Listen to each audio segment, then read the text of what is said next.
बोलो सियावर रामचंद्र की जय। बोलो पवन सुत हनुमान की जय। बोलो भगवान शंकर माता पार्वती की जय। ओम पार्वती पते नमः। हर हर महादेव। राम कथा प्रेमी सज्जनों, अभी 2 दिन पहले मैंने लंका कांड से बड़ी ही दिव्यतम चर्चा आपके बीच प्रारंभ की थी। उसका एक भाग हमने आपके समक्ष प्रस्तुत भी किया कि किस प्रकार से युद्ध के मैदान में जब भगवान राम और त्रैलोक्य विजेता रावण दोनों लोग आमने सामने खड़े होते हैं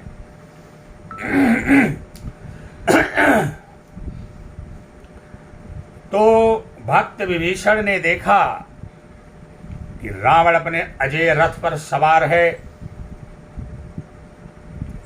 नाना प्रकार के मायावी दिव्य अस्त्रों शस्त्रों से सुसज्जित है,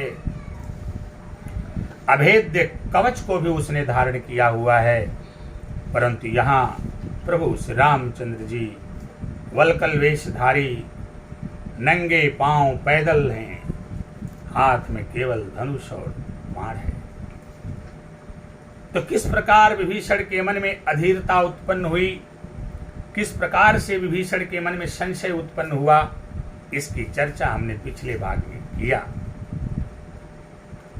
आज जो हम चर्चा करेंगे वो चर्चा इस विषय पर करेंगे कि किस प्रकार से भगवान प्रभु श्री रामचंद्र जी विभीषण को समझाने का प्रयास करते हैं कि हे विभीषण, रावण जिस रथ पर सवार है, मानता हूं कि वह कभी अजेय रथ रहा होगा, लेकिन रावण का जो रथ है वो अधर्म रूपी रथ है।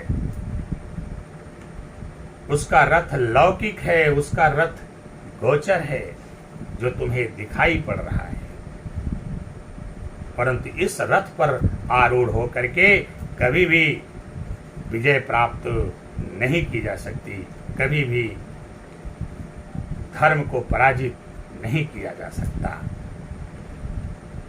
मैं जिस रथ पर सवार हूं वह एक दिव्य रथ है, वह अलौकिक रथ है, वह एक अगोचर रथ है जिसको समझ पाना इतना आसान नहीं है।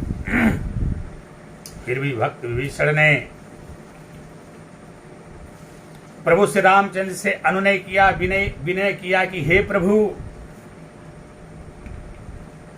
मैं मानता हूं कि ये बड़ी मार्मिक और गूढ़ बात है, परंतु मेरा आपसे निवेदन है कि आप अपने उस दिव्य धर्म रूपी रथ का वर्णन करें।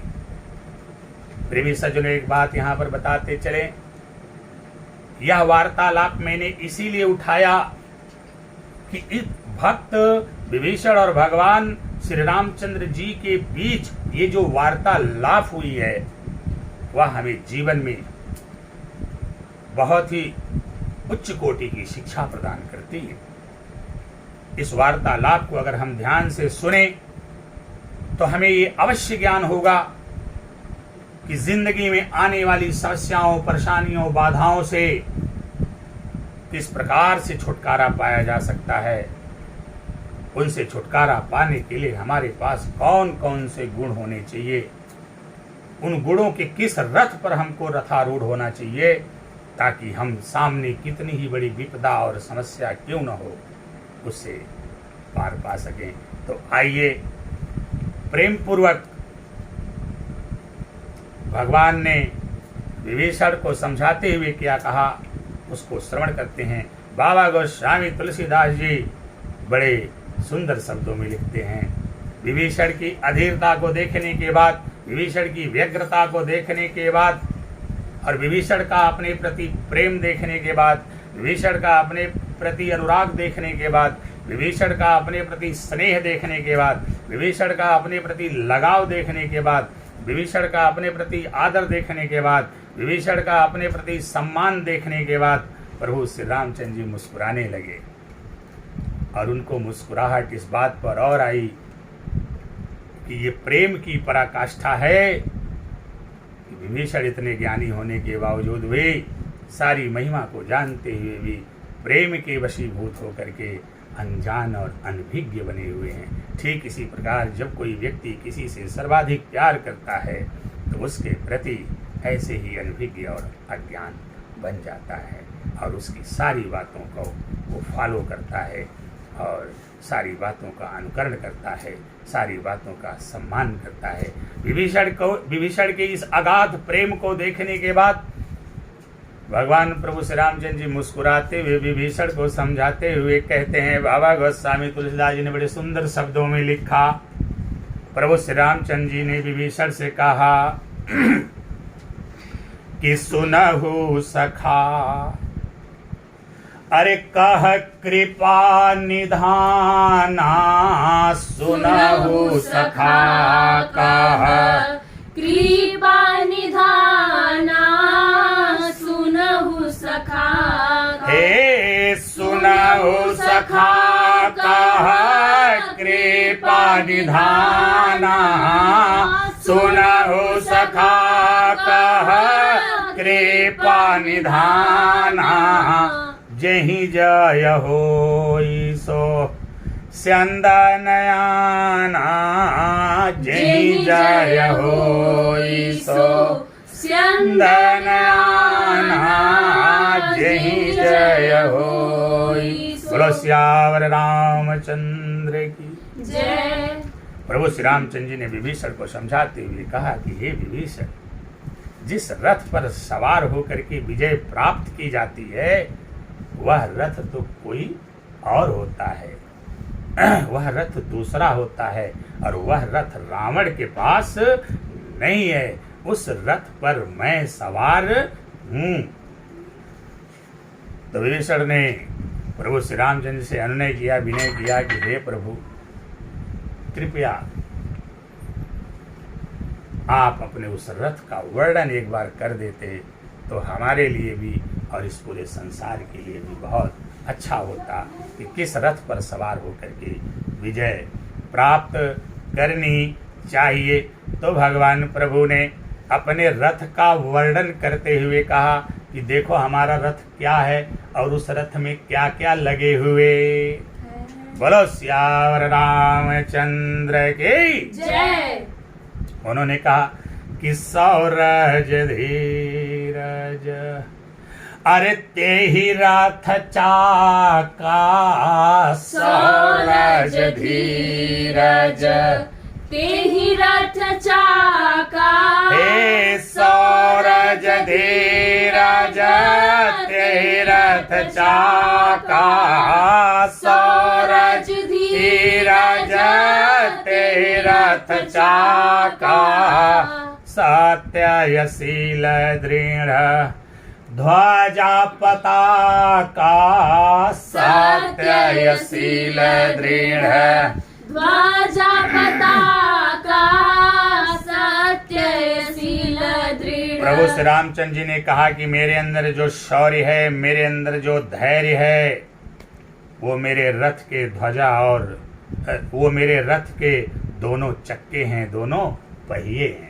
शौर्य एक पहिया है और धैर्य दूसरा पहिया है। शौरज धीरज तेहि रथ चाका, मेरा शौर्य और मेरा धैर्य मेरे रथ के पहिए हैं। और जो मेरे अंदर सत्य है, शील है, वो मेरे रथ की दृढ़ ध्वजा और पताका है। कि सत्यशील दृढ़ ध्वजा पताका। भक्त विभीषण ने कहा कि ठीक है प्रभु, समझ गया कि आपके रथ में चक्के हैं और ध्वजा पताका भी है, मैं समझ गया, भली बात ही समझ गया, लेकिन प्रभु बिना घोड़ों के रथ कैसे चलेगा। तो प्रभु श्री रामचंद्र जी ने कहा कि घोड़े भी हैं मेरे पास। बाबा गोस्वामी तुलसीदास जी बड़े सुंदर शब्दों में लिखते हैं कि बल विवेक दम, अरे परहित घोरे, बल विवेक दम, परहित घोरे, बल विवेक दम।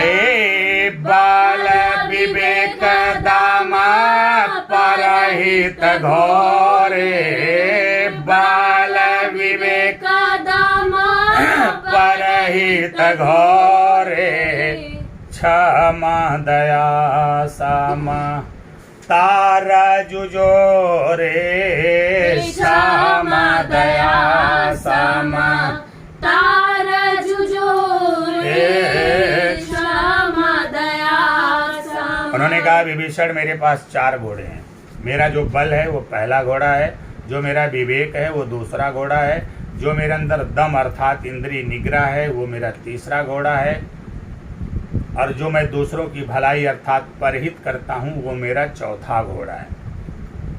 तो ये मेरे 4 घोड़े हो गए कि बल विवेक दम परहित घोड़े। तो विभीषण ने कहा प्रभु ठीक है, घोड़े तो हो गए, लगाम भी होनी चाहिए। तो उन्होंने कहा कि क्षमा दया सम तार जुजोरे क्षमा दया सम तार जुजोरे। भगवान राम ने कहा कि विभीषण मेरे घोड़ों पर लगाम भी लगी है, बल रूपी घोड़े पर क्षमा की लगाम लगी है, विवेक रूपी घोड़े पर दया की लगाम लगी है, और क्षमता और दम। उन्होंने कहा कि मेरे बल रूपी घोड़े पर क्षमा की लगाम लगी हुई है, और विवेक रूपी घोड़े पर दया की लगाम लगी हुई है, और मेरे दम पर इंद्रिय निग्रह पर समता की लगाम लगी हुई है। तो घोड़े 4 बताए, लगाम। विभीषण के मन में फिर संदेह हो गया, विभीषण फिर धैर्य खोने लगे। उन्होंने कहा प्रभु घोड़े आपने 4 बताए, लगाम केवल 3 बताई, ये बताइए चौथा घोड़ा बिना लगाम का रहेगा का क्या? तो उन्होंने कहा कि मेरा चौथा घोड़ा ऐसा है उस पर लगाम लगाने की आवश्यकता नहीं होती। बोलो सियावर रामचंद्र की जय। उन्होंने कहा जो 2 मैं परहित, मेरा चौथा घोड़ा परहित है, जो मैं दूसरों की भलाई करता हूँ, ये मेरा चौथा घोड़ा है। और आप दुनिया में दूसरों की जितनी भलाई कर सकते हो आपको करना चाहिए, इस पर लगाम लगाने की कोई आवश्यकता नहीं पड़ती। बोलो सियावर रामचंद्र की जय। तो विभीषण ने कहा कि प्रभु घोड़े भी हो गए, लगाम भी हो गई, रथ तो तैयार हो गया, लेकिन सारथी होना चाहिए। बिना सारथी के कैसे चलेगा? तो उन्होंने कहा कि सारथी भी है मेरे पास। क्या सारथी? उन्होंने सारथी का वर्णन करते हुए कहा, बाबा गोस्वामी तुलसीदास जी बड़े सुंदर शब्दों में लिखते हैं कि ईस भजन अरे सारथी सुजाना, ईस भजन सारथी सुजाना, ईस भजन सा। अविरतीय चर्म संतोष कृपाना, विरतीय चरण संतोष कृपाना। उन्होंने कहा जो मैं ईश्वर की भजन करता हूं यही मेरा सच्चा सारथी है, और जो मेरे अंदर वैराग्य है वो मेरी ढाल और मेरी तलवार है। उन्होंने कहा ठीक है प्रभु, सारथी भी हो गए, ढाल भी हो गई, तलवार भी हो गई, और आयुध भी होते हैं। युद्ध के मैदान में रावण के पास बहुत सारे आयुध हैं। उन्होंने कहा तो सुन लो, आगे भी अभी भी बहुत सारे आयुध मेरे पास हैं। उन्होंने आगे वर्णन किया। बाबा गोस्वामी तुलसीदास जी लिखते हैं कि दान परासुबोध अरे शक्ति प्रचंडा, दान परासुबोध शक्ति प्रचंडा, दान परशुबुध शक्ति प्रचंडा। बर विज्ञान का थिन को दंडा, बर विज्ञान का थिन को दंडा। उन्होंने कहा जो मैं दान करता हूं मेरा फावड़ा है, और जो मेरे अंदर बुद्धि है मेरी प्रचंड शक्ति है, और जो मेरे अंदर श्रेष्ठ विज्ञान है वो मेरा कठिन धनुष है। उन्होंने कहा ठीक है प्रभु, धनुष हो गई। तो तर्कस होना चाहिए, उसमें बाण होना चाहिए। उन्होंने कहा वह भी है।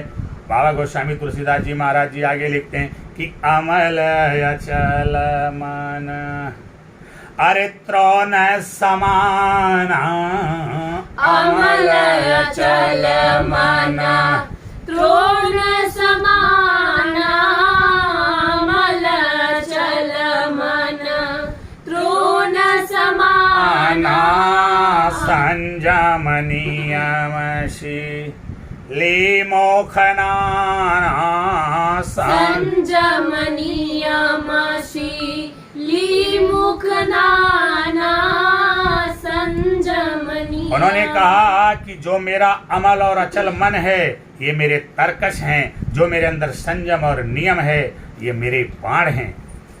विष्णु ने कहा ठीक है प्रभु, धनुष भी हो गई, बाण भी हो गई, तर्कश भी हो गया, लेकिन आपने कवच के बारे में नहीं बताया। प्रभु श्री रामचंद्र जी कहते हैं हमने अभेद्य कवच धारण किया हुआ है। व्यक्ति विभीषण ने कहा ठीक है प्रभु, तो बता दीजिए हम भी जान लें वो कौन सा कवच है। उन्होंने कहा हुआ एक ऐसा कवच है जिसे कोई कभी भेद नहीं सकता।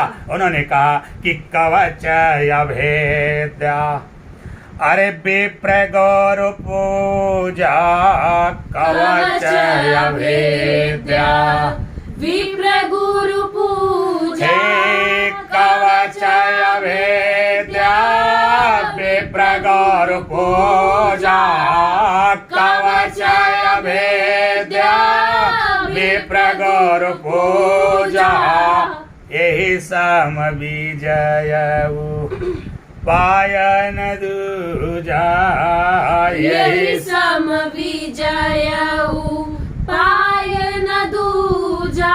प्रभु श्री रामचंद्र जी ने कहा कि जो मैं अपने विप्रों की, ब्राह्मणों की, गुरुओं की सेवा करता हूँ, उन्हें प्रणाम करता हूँ, उन्हें उनका आशीर्वाद लेता हूँ, उनकी जो सेवा करता हूँ, उनका जो आदर करता हूँ, प्रणाम स्वरूप जो उनका आशीर्वाद हमें प्राप्त होता है वही हमारे लिए अभेद्य कवच है। और जिसके पास ऐसा कवच हो उसे कोई हरा नहीं सकता। जीतने का इसके अलावा कोई दूसरा उपाय नहीं है। उन्होंने आगे लिखा बाबा गोस्वामी तुलसीदास जी महाराज ने कि सखा धर्म माया, अरे असरथ जाके सखा धर्म माया, असरथ जाके सखा धर्म माया, हे सखा धर्म माया असरथ जाके, हे सखा धर्म माया असरथ जाके, जीतन सकहीं कतहु रे पुता के, जीतन सकहीं कतहु रे पुता। उन्होंने कहा कि हे भक्त विभीषण, जिसके पास ऐसा धर्म रूपी रथ होगा उसे इस संसार में कोई जीत नहीं सकता। तो वही रथ मेरे पास महा अजय संसार रिपु, अरे जीत सकय सो वीर, अजाके असरथ होई दृढ़, सुनहु सखा मत धीर। बोलो सियावर रामचंद्र की जय, पवन सुत हनुमान की जय, भगवान शंकर माता पार्वती की जय। प्रभु श्री रामचंद्र जी ने कहा जिसके पास ऐसा